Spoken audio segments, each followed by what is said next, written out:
എന്താ മോളെ? അതാ ഞാനും ചോദിക്കുന്നേ. എന്താ ആകെ എന്തോ പ്രശ്നത്തിൽപ്പെട്ട പോലെ? എന്ത് പ്രശ്നം? നീ പോയി ഫ്രഷായി വന്നേ, ഞാൻ കാപ്പി എടുക്കാം ഇപ്പോ. ആ, അമ്മയ്ക്കെന്നെ പറഞ്ഞു വിടാൻ ധൃതിയാണല്ലോ. എന്നാ ഞാൻ പോണില്ല. എന്നാ പോണ്ട, ഇവിടെ നിന്നോ.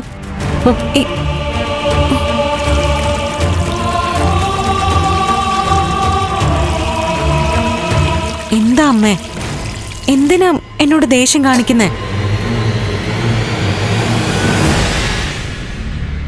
ഏയ് ഒന്നുമില്ല, ദേഷ്യം കാണിച്ചൊന്നുമല്ല. മോളിച്ചെല്ല. ഇന്നലെ രാത്രി നന്ദു അമ്മയെ കണ്ടപ്പോ എന്തെങ്കിലും കാര്യങ്ങൾ സംസാരിച്ചായിരുന്നോ? എന്ത് കാര്യം? അല്ല, ഇന്നലെ നന്ദു വന്നതിന് ശേഷം അമ്മ ആകെ ഡള്ളായത്. എന്താ അമ്മേ, നന്ദുവിന് വീണ്ടും എന്തെങ്കിലും വിഷമമുള്ളതായിട്ട്? അമ്മയുടെ മടിയിൽ തലവെച്ച് കിടക്കുന്നതാ ഞാൻ വന്നപ്പോ കണ്ടത്. അമ്മ കരയായിരുന്നു. എന്താ, അമ്മയ്ക്ക് എന്തെങ്കിലും വിഷമമുണ്ടോ? എനിക്ക് വിഷമിക്കാൻ പ്രത്യേകിച്ച് കാരണം എന്തെങ്കിലും വേണോ മോളെ? അമ്മേ, എന്ത് വിഷമമുണ്ടെങ്കിലും എന്നോട് പറയണം. തീർച്ചയായും മോളെ, ഞാൻ മോളെ അറിയിക്കും. എന്തറിയിക്കുമെന്ന്? അല്ല, പ്രശ്നം എന്തെങ്കിലും ഉണ്ടായാ ഞാൻ അറിയിക്കുമെന്ന്.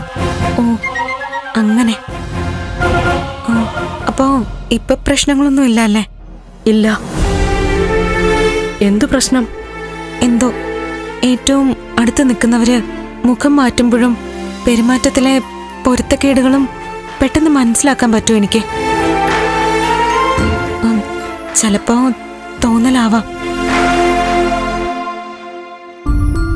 നന്ദു എന്നിൽ നിന്ന് എന്തോ ഒളിപ്പിക്കും പോലെ തോന്നുക. ഇപ്പതേ അമ്മയും എന്നോട് ഒരകൽച്ച കാണിക്കും പോലെ.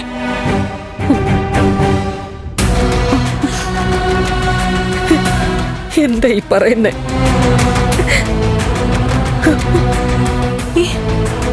അമ്മ എന്തിനാ വിഷമിച്ച് നിൽക്കുന്നേ? സത്യം പറ, അമ്മയുടെ മനസ്സിൽ സങ്കടം എന്തോ തടഞ്ഞു വെച്ചിരിക്കല്ലേ? മോളെ വേണ്ട, പറയണ്ട. എനിക്കങ്ങനെ തോന്നിയതാവും.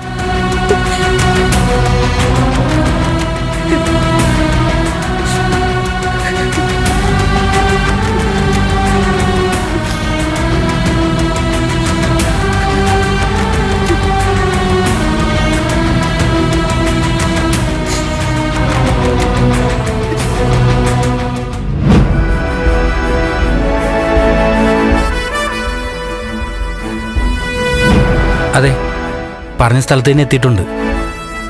ആ, നന്ദൻ കൂടെയുണ്ട്.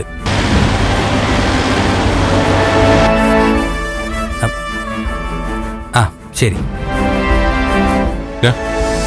ഞാൻ എത്രയൊക്കെ ചോദിച്ചിട്ടും നമ്മളെ സഹായിച്ച ആരാണെന്ന് നീ പറയുന്നില്ലല്ലോ. കൃത്യം തെളിവുകൾ നമുക്കെതിരെയുണ്ട്. എന്നിട്ടും DYSP നമ്മളെ വിട്ടയച്ചു. ഇപ്പൊ വിട്ടയച്ചത് വലിയ കുഴപ്പമായോ? ഇടം അതല്ല, അത്രയും ഉന്നതനായ ഒരാൾ ഇടപെട്ടിട്ടല്ലേ നമ്മളെ വെറുതെ വിട്ടത്. ഇടം ആരാ ദൈവദൂതൻ? പറയാം. അത്യുന്നതങ്ങളിൽ ദൈവത്തിന് സ്തുതി, ഭൂമിയിൽ സന്മനസ്സുള്ളവർക്ക് സമാധാനം. കെവിനെ, എന്റെ തലയ്ക്ക് ഭ്രാന്ത് പിടിച്ചിരിക്കുക. അപ്പോഴാ നിന്റെ ബൈബിൾ വചനം? എടാ, ബൈബിൾ വചനങ്ങൾ കേട്ടാ പോരാ, കണ്ടു തന്നെ അറിയണം. യോഹന്നാന്റെ സുവിശേഷം 1-ാം അധ്യായം 26-ാം വാക്യം. ഞാൻ വെള്ളം തെളിച്ച് സ്നാനം ചെയ്യിപ്പിക്കുന്നു, എന്നാൽ നിങ്ങൾ അറിയാത്തൊരുത്തൻ നിങ്ങളുടെ ഇടയിൽ നിൽക്കുന്നു.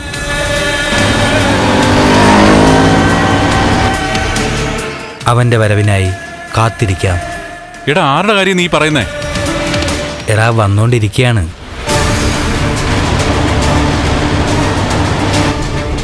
ഇങ്ങെത്തും. നിന്നെ നേരിട്ട് കാണുമെന്ന് ആവശ്യപ്പെട്ടിരിക്കുക.